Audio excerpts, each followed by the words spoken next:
Ja, hallo zusammen, ich bin der Tobias. Und ich bin die Anne.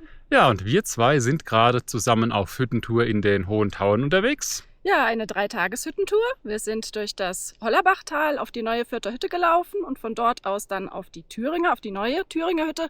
Und von da aus geht's über das Habachtal wieder zurück. Ja, das Ziel der Hüttentour ist nichts anderes als unser erster 3000er. Da ist er! Den ihr da hinter uns schon seht. Das heißt, wir sind wie immer schon mitten auf der Tour. Ja, durchs Hollerbachtal sind wir mal ein bisschen auf anderem Wege gekommen, gestern schon. Wie es jetzt weitergeht, wir sind sehr gespannt. Ja, und wenn ihr wissen wollt, wie wir hierher gekommen sind und wie es von hier wieder weitergeht, Dann kommt mit und wir schauen es uns gemeinsam an.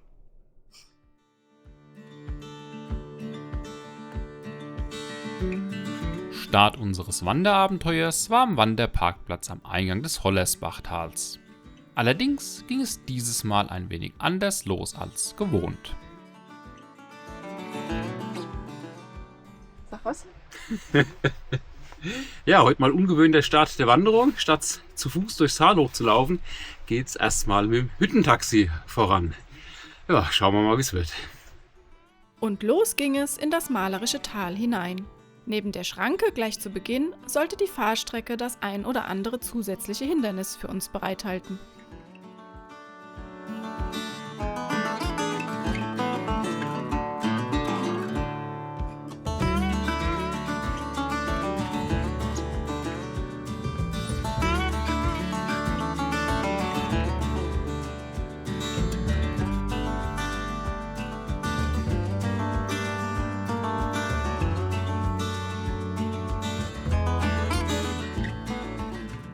So, jetzt sind wir hier am Ausgangspunkt angekommen, wo es losgeht in Richtung zur Fürther Hütte. Ja, Hüttentaxi haben wir aus dem einfachen Grund genommen. Ihr seht, das Wetter ist heute eher suboptimal. Für nachher ist noch viel Regen und auch Gewitter gemeldet. Und dann haben wir jetzt halt gesagt, naja, statt 6 Stunden durchs Tal auf die Fürther Hütte, auf die neue Fürther Hütte, kürzen wir mit dem Hüttentaxi ab und laufen ab der Materialseilbahn. Genau, hoffen, dass die 2 Stunden bis zur Hütte hoch, dass uns dann der Regen nicht ganz so arg erwischt. Genau, und dann würde ich sagen, wir geben Gas und hoch geht's. Gas geben ist leicht gesagt, ging es doch gleich steil bergauf. Und ihr wisst ja, Tobi und sein Berggang. Dieser war aber auch wegen der nassen und rutschigen Felsen angebracht und so wurden wir vom Start weg gleich ausgebremst.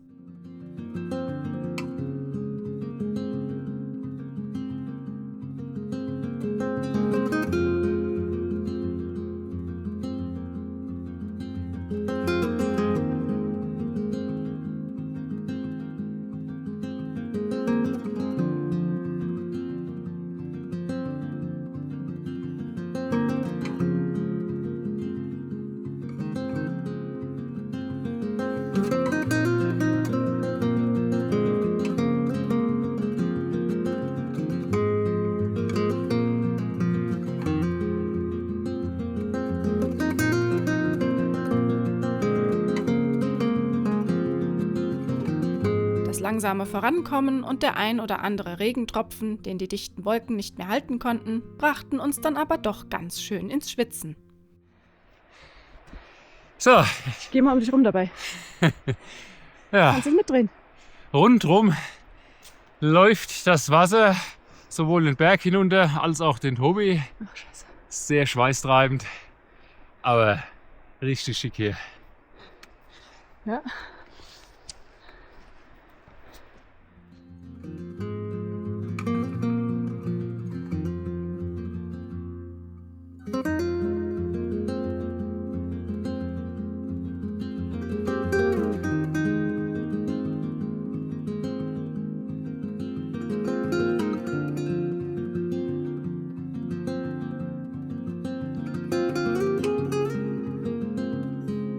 Das graue und regnerische Wetter hatte aber auch sein Gutes.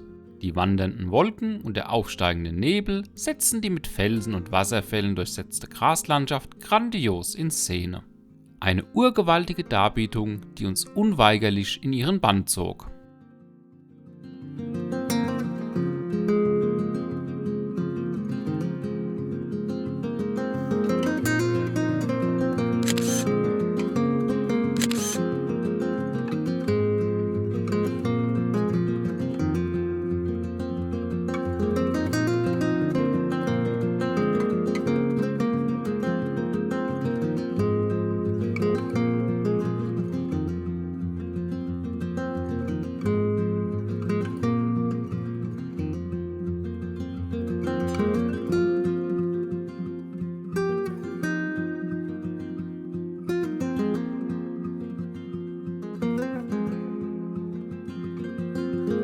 Ganz versunken in die uns umgebende Kulisse tauchte dann urplötzlich an einer Biegung die neue Fürther Hütte auf.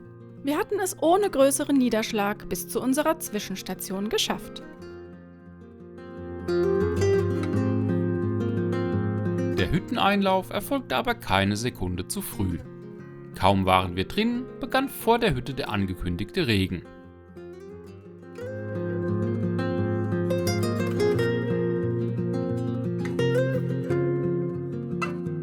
Wenn man sich die Kleidung der nach uns angekommenen Wanderer betrachtet, dann trifft die Redewendung „nach uns die Sintflut" hier voll und ganz zu.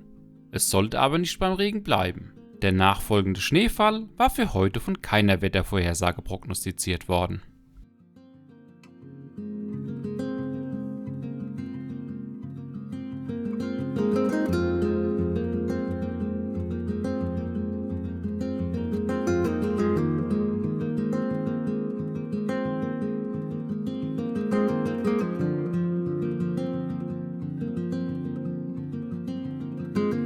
Früh am nächsten Morgen stellten wir fest, dass der gestrige Wintereinbruch kein Traum gewesen war.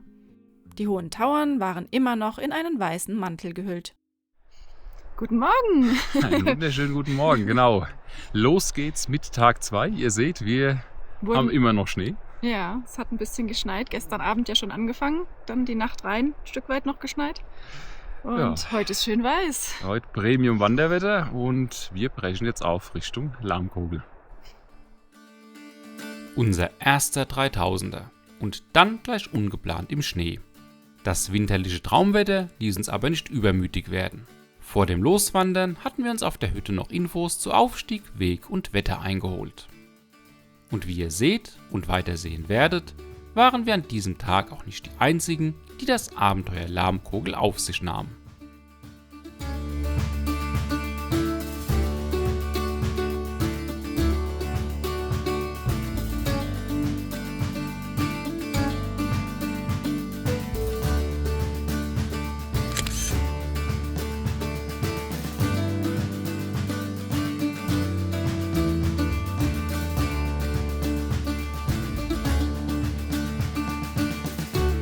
Strahlend blauer Himmel, Sonne und ein steiler Anstieg.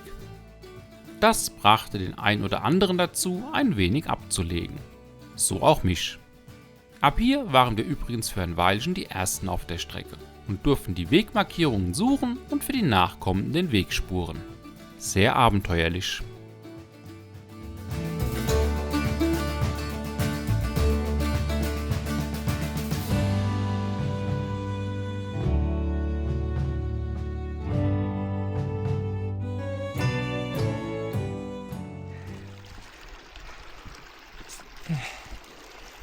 Der Schweiß läuft mal wieder.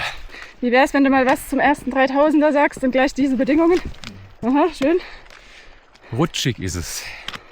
Rutschig. Hatte mir so nicht bestellt, aber wir nehmen, wie es kommt. Ein tolles Erlebnis, oder?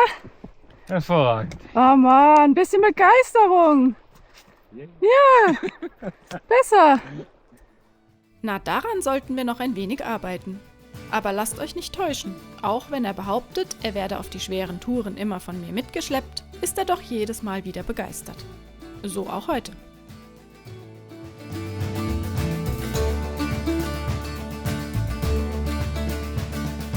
Zwischenzeitlich waren wir wieder überholt worden, sodass nun andere für uns den Weg suchen durften. Sehr angenehm. Auch sehr schön: dank des Schnees konnte man immer wieder Spuren entdecken, die uns verrieten, dass neben den Wanderern auch noch andere am Berg unterwegs waren.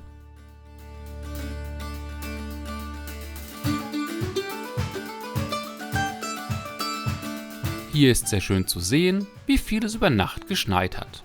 Ganz ordentlich, zumindest für uns Schneeunerfahrene.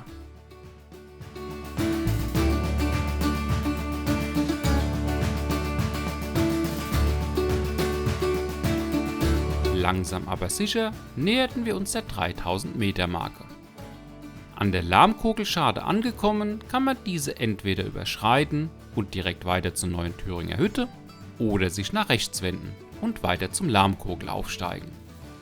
Nun, wegen letzterem waren wir hier, also stellte sich die Frage gar nicht erst und es ging weiter Richtung Gipfel. Das letzte Wegstück steigerte die Schwierigkeit dann noch etwas. Steil, kraxelig, teilweise seilversichert und als zusätzliche Schwierigkeit der Schnee. Wenn das mal kein Abenteuer war.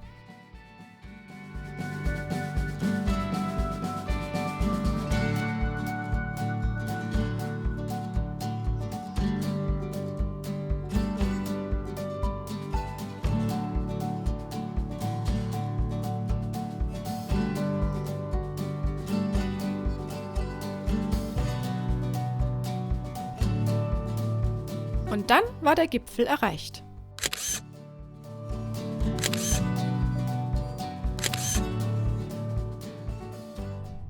Ja, da haben wir es geschafft. Wir sind oben auf dem Lahmkogel. Unser erster 3000er. 3022 Meter. Ja, war ein ziemlich interessanter Aufstieg mal mit dem vielen Schnee. Haben wir so, glaube ich, auch noch nicht Das gehabt. war auch eine Premiere. Unser Genau, erster Schnee. 2 Premieren auf einem Weg. Kann man mal machen. Aussicht hier oben ist der Hammer. Die blende ich euch gleich mal ein. Ja, wie ihr seht, Rucksäcke haben wir abgelegt und selber ein bisschen dicker eingepackt. Wir machen jetzt hier oben noch ein kleines Gipfelpäuschen. Wir sind eigentlich schon voll dabei. Genau, und dann geht's weiter. Ja, mit dem Abstieg zur Thüringer Hütte. Dank des klaren Wetters war die Aussicht in der Tat grandios und bescherte uns einen wunderbaren Blick unter anderem auf Großglockner und Großvenediger.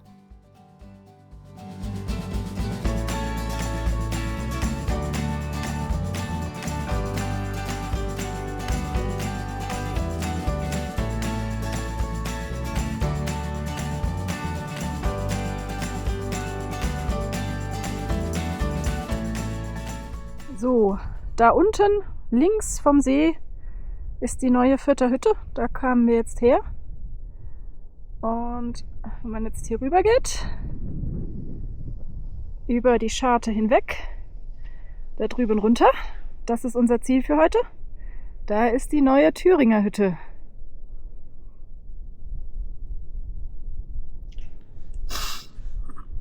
Lächeln. Unser erster 3000er und gleich mit so genialen Sichtverhältnissen. Eine grandiose Tour bis hierher, die auch verfilmt wird. Zu sehen auf YouTube unter Tobi wandert. Der bisherige, wortwörtliche Höhepunkt unseres Kanals. Da kann man ruhig mal stolz drauf sein und ein wenig Werbung machen.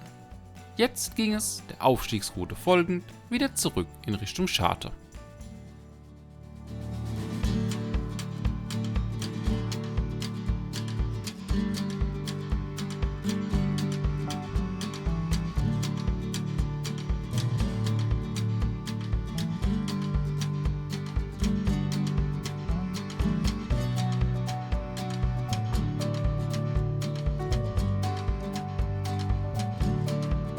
Der weitere Abstieg von der Scharte zur neuen Thüringer Hütte gestaltete sich recht schwierig. Dank des Schnees war es eine sehr glatte und rutschige Angelegenheit, dem schmalen Pfad zu folgen. Wer hier ausrutscht, rutscht auf dem sehr steilen Hang, der gequert wird, nahezu ungebremst Richtung Tal. Diese Möglichkeit ließ die stocklose Anne zeitweise auf alle Dreie sinken und im Spinnengang in den Schnee gekrallt absteigen. Sicher ist sicher.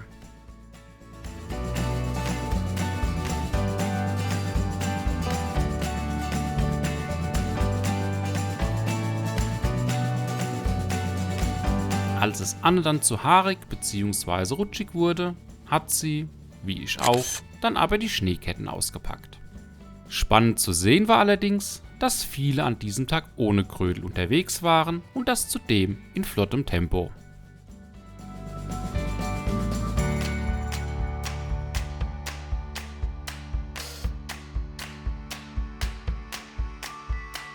Da der Schnee mit zunehmendem Abstieg weniger wurde, konnten wir die Grödeln aber bald schon wieder ablegen.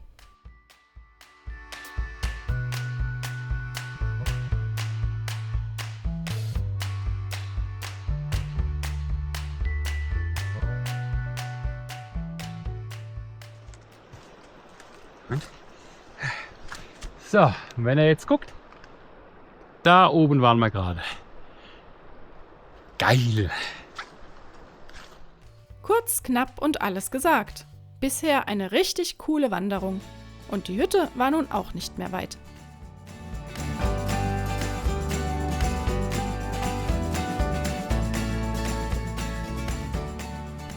So, da haben wir es für heute fast wieder geschafft. Hier seht ihr schon die neue Thüringer Hütte. Das war unser zweiter Wandertag mit dem Lahmkogel, unserem ersten 3000er, als Höhepunkt. Ja, und hier werden wir jetzt gleich mal was Schönes, Kaltes trinken. Nochmal eine Übernachtung einlegen und dann sehen wir uns gleich wieder zum finalen Abstieg am 3. Tag von der neuen Thüringer Hütte bis ins Tal runter.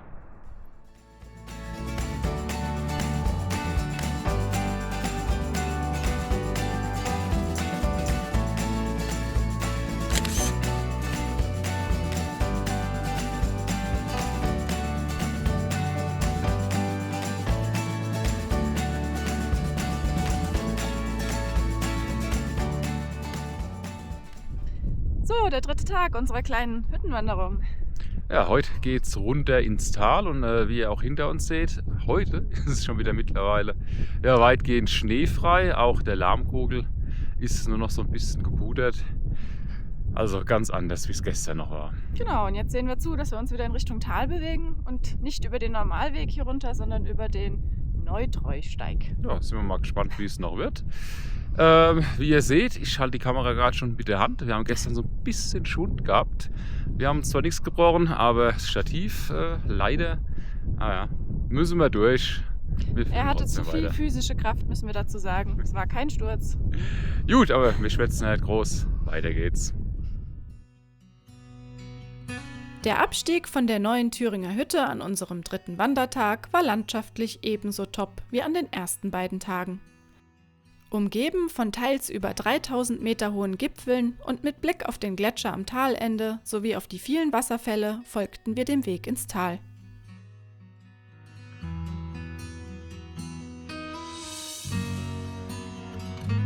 Die teils engen Serpentinen und seilversicherten Passagen auf dem Neutreusteig verlangten dann noch einmal etwas mehr an Konzentration, bis wir den Talboden erreichten.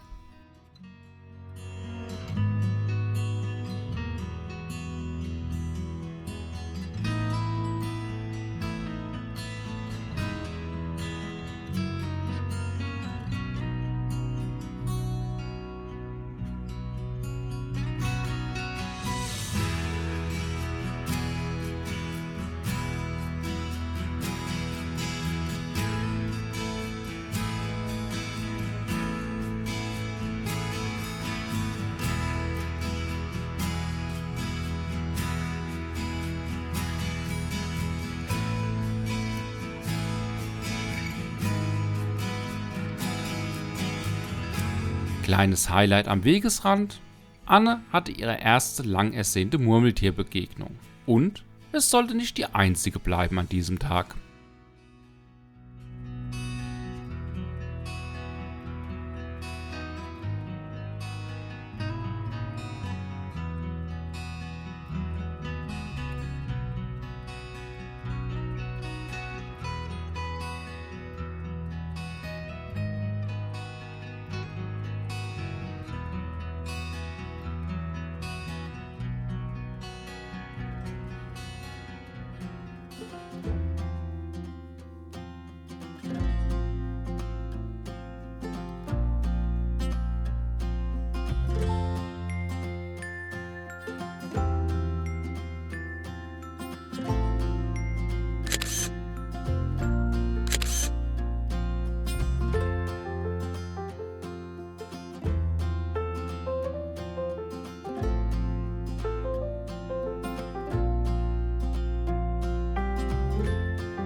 Ein weiteres Highlight für alle, die etwas Zeit mitgebracht haben: Am Almgasthof Alpenrose kann man nach echten Smaragden suchen.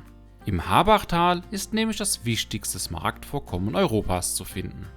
Dank Muren und Erdrutschen wurde das smaragdführende Gestein bis ins Tal am Almgasthof verteilt.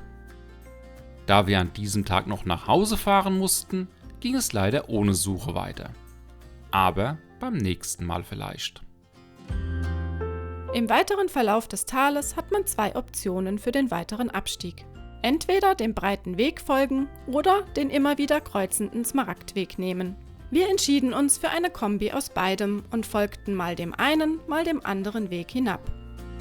Alternativ gibt es in diesem Tal übrigens auch ein Wandertaxi bzw. Bus, den Smaragd-Express.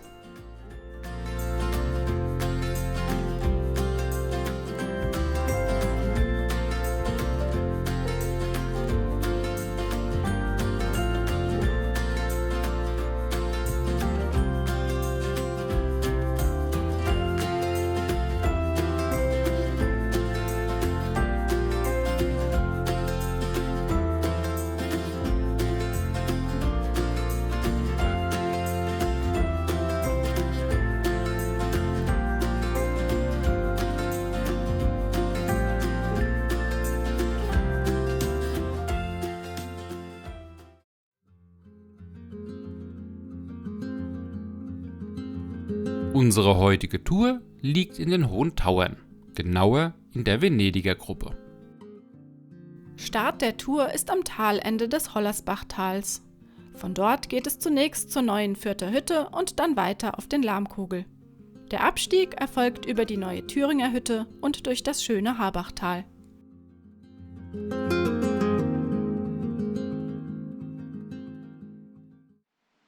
Ja, da haben wir es geschafft. Wir sind hier wieder an dem Punkt angekommen, wo wir vorgestern ins Hüttentaxi eingestiegen sind. Leider sind wir hier wieder angekommen. Oben war es super schön. Ich wäre am liebsten gleich oben geblieben. Ja, Tour war super. 3 Tage voller Wanderspaß mit 3-mal komplett verschiedenem Wetter. Und mit vielen Premieren. Ja, erster 3000er, erstes Mal so richtig im Schnee unterwegs, auch mit Krödeln dann. Dann das, was Anne noch viel mehr abgefeiert hat. Genau, das Anne-Highlight. Wieder Ich habe 3000er. noch nie Murmeltiere gesehen und auf der Tour jetzt sowohl bergauf als auch bergab gab es überall Murmeltiere. War toll, ja. Ja, insgesamt super Tour. Erste Etappe habt ihr gesehen bei Nebel, bei Nieselregen. Das war atmosphärisch, das war einfach schön zum Laufen. Schottisch. Ja, so ein bisschen in die Richtung vom Wetter hat man dann Glück gehabt. Nach uns, alles was nach uns kam, ist abgesoffen. Dann kam ja der Schnee. Der hat uns dann im Prinzip den ganzen zweiten Tag, also den Gipfeltag über begleitet. War dementsprechend eine ja, doch sehr, sehr anspruchsvolle Tour. Also es war auch sehr kräftezehrend durch den Schnee zum Teil. Zumal wir gerade am Anfang, weil wir die Ersten waren, die gestartet sind, noch Wir haben sogar gespurt, genau. Wurden dann aber irgendwann überholt. Ab dann wurde es für uns ein bisschen leichter. Bergab war es dann noch mal knifflig. Mit Krödeln ging es dann aber auch, ja. Ja, ansonsten hatten wir einen strahlend blauen Himmel am Gipfeltag, also mega Fernsicht, das hat richtig Laune gemacht. Und heute nochmal nach dem steilen Abstieg über den Steig lockeres Auslaufen durchs Habachtal.